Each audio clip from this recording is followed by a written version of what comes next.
As I've already mentioned, the expression b squared minus 4ac under the radical is called the discriminant.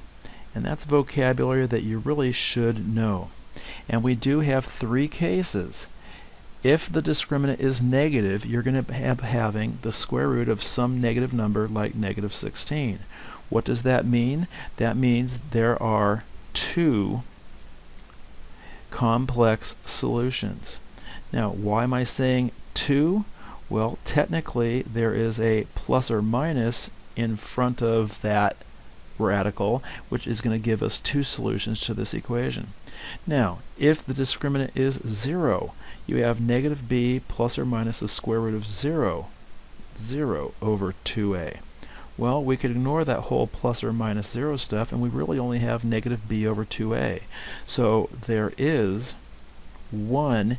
Now, sometimes it's called a real solution, and some people like to just say it's going to be rational, because it will be, solution to this quadratic equation. What if b squared minus 4ac is positive? Well, then you've got x equals negative b plus or minus some number underneath there all over 2a.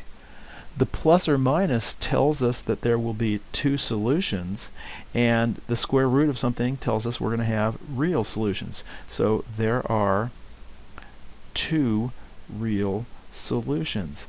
Now, sometimes we further subdivide this into two special cases, because if what we have underneath the radical is a positive perfect square, then we're going to be able to take the square root easily. So let's break this into two cases. I'm going to say if there's a positive perfect square, well, what's going to happen then is you'll no longer have a radical, and you can combine like terms, and you're going to have two nice clean solutions. So you'll have two rational solutions to the equation, meaning there will not be any square root in it anymore. But if you have it positive, but it's a, I'll write positive but non-square, you're still going to have two solutions, but they're going to be irrational because the radical will still stay in your solution. So they'll be real irrational solutions. You will likely have a problem that asks you to find the value of the discriminant. Well, first thing you're going to need to do is put this into standard form. So I'm going to subtract the values on the left over to the right and rewrite this as 0 equals 4y squared minus 12y plus 9.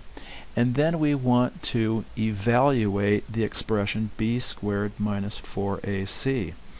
b is negative 12, so we have negative 12 squared, which is 144, minus 4 times a, which is 4, times c, which is 9, and this will become minus 144, and the value of the discriminant is 0.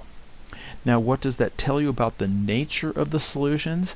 That tells you there will be one real solution, and it will specifically be negative b over 2a, ignoring the plus or minus the square root of b squared minus 4ac. Now, let's solve this word problem. It says the volume of a rectangular box is 64 cubic feet.